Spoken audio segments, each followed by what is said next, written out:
Imagine you are going on a walk in your neighborhood.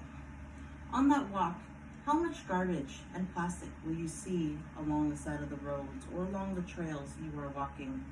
How many animals are affected by that pollution? Next slide. Hello, my name is Erin Kelly.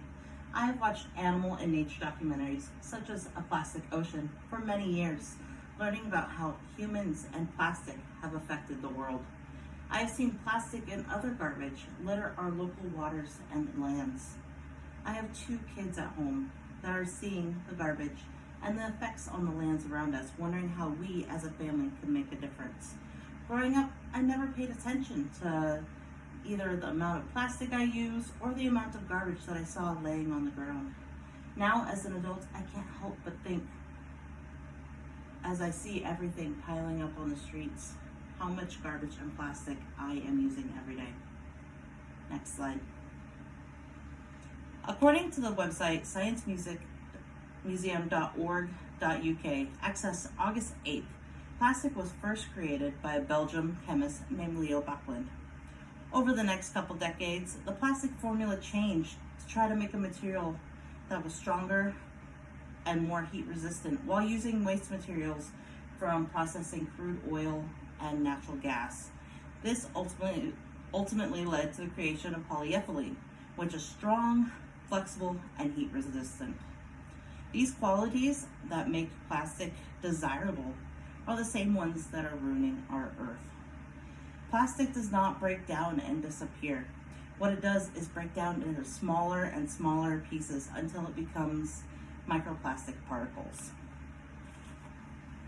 According to a Plastic Ocean documentary, it's not just the bigger pieces of plastic like those in the Pacific garbage patch that is concerning.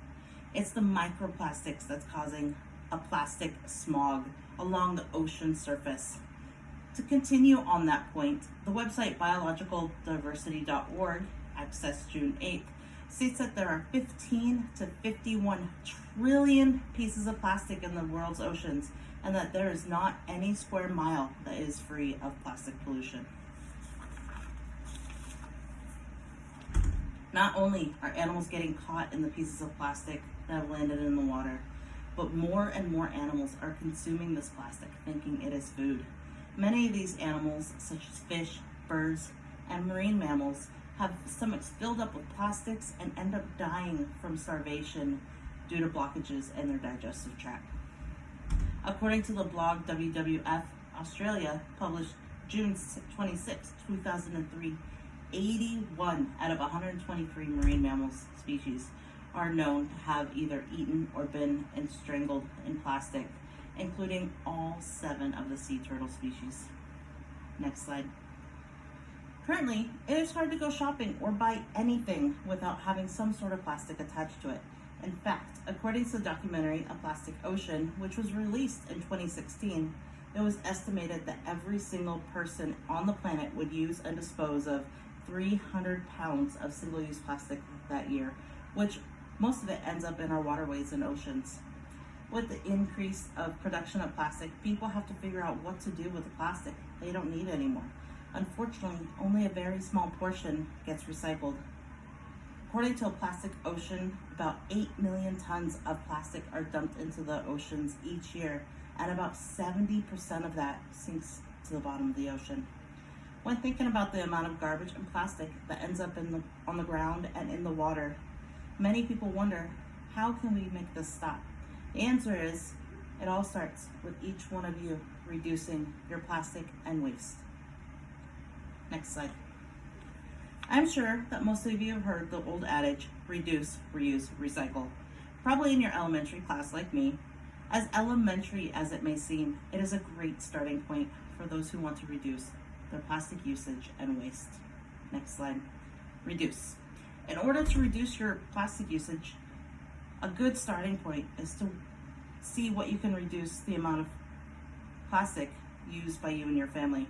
Something as simple as using reusable bags can help keep plastic bags out of the ocean.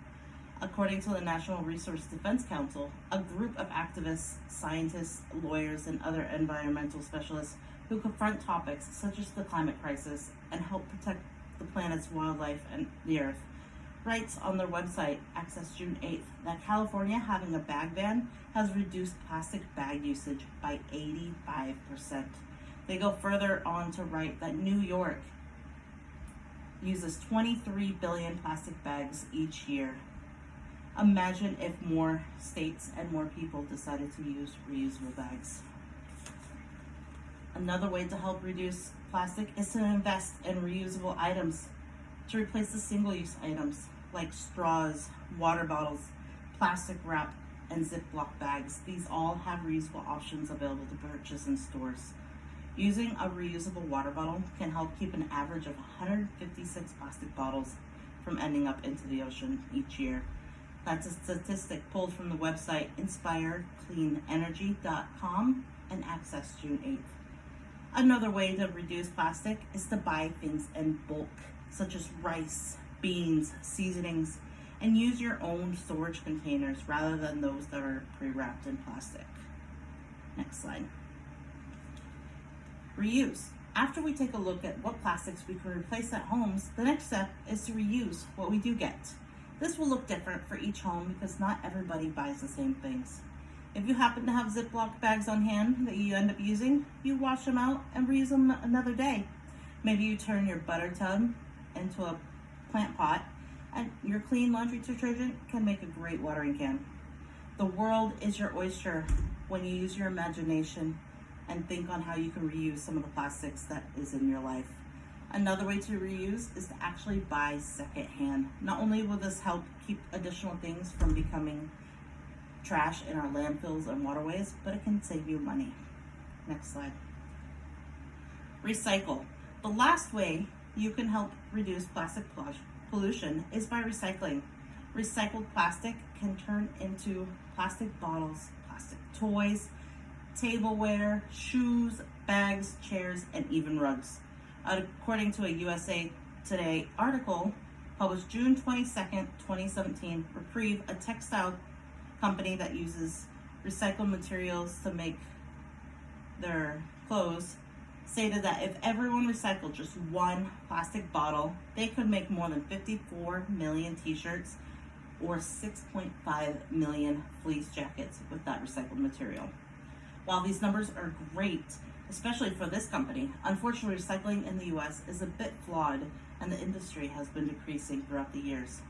On October 24th, 2022, Greenpeace USA, a nonprofit organization that increases public awareness and understanding of environmental issues, stated that, and I quote, plastic recycling was estimated to have declined to about 5 to 6% in 2021, down from a high of 9.5 in 2014 and an 8.7 in 2018. Unfortunately, not everybody has access to recycling where they live, so the option isn't fully accessible. Until people see the value in increasing plastic recycling as an industry, we need to focus more on the parts that we can actually control, our reduction and our reuse. Next slide. Now I can hear people saying, but what if I don't have the money to change everything from plastic to reusable? I would say that's okay. Do what you can when you can. The point is to make a difference. 1 or 2 changes may not seem like a lot, but when you put it into perspective, it can mean everything. According to Eco Thinker News blog titled A Guide to Eco-Friendly Shopping, Tips to Make It Happen, they say 1 reusable bag for a year can save an estimated 500 single-use plastic bags from ending up in the ocean, just in that 1 year. For someone shopping for 50 years, that could be 2,500 bags in a lifetime. Imagine a world that isn't inundated with plastic everywhere. Imagine not hearing or seeing animals tangled up in our garbage and dying because they ate what we threw away. Next slide. As more and more people recognize the damage plastic usage has done on our environment and make a change, the earth will change too. We still have a lot to clean up on both on land and in the water, and we can never fully clean up all of our plastic due to the millions of microplastic particles that's in our land and our water. However, if we stop it from ending in the landfills and the oceans in the first place, then we can finally move ahead and clean up what we can and give our wildlife and our children a clean earth that they deserve. Next slide. If people decide not to make a change, we can just say goodbye to the life that was we know it. According to the WWF Australia's blog called Plastic in Our Oceans is Killing Marine Mammals, posted June 26, 2023, it is estimated that plastic pollution kills about 100,000 marine mammals every year. That number only includes marine mammals. There are thousands more birds, fish, and turtles that die from the same thing. With many animals on our endangered list, our pollution is not helping them at all. According to the earthday.org blog called Fact Sheet, Plastics in the Ocean, published March 5th, 2022, it is estimated that by the year 2050, there will be more plastic in the ocean by weight than all of the fish combined. Now, there are over 34,000 known species of fish in the world, and the biggest fish is the whale shark, which can weigh up to 21.5 tons. And the World Animal Foundation estimates that there are 128 to 200,000 adult whale sharks in the world. So let's just start with that lower number. And that would be 2.7 million tons just for that one species of fish. Now, if plastic is to outweigh that, I can't fathom how that looks. And I don't want to see it. And I hope future generations will never have to.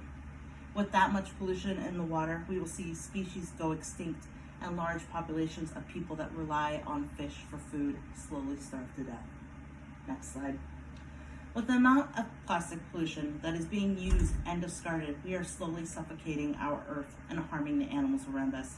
While the world needs to make large-scale changes regarding recycling and coming up with more eco-friendly ideas for their products, we need to start inside our homes. We need to consider how much plastic we use and try to reduce, reuse, and recycle to decrease our plastic footprint.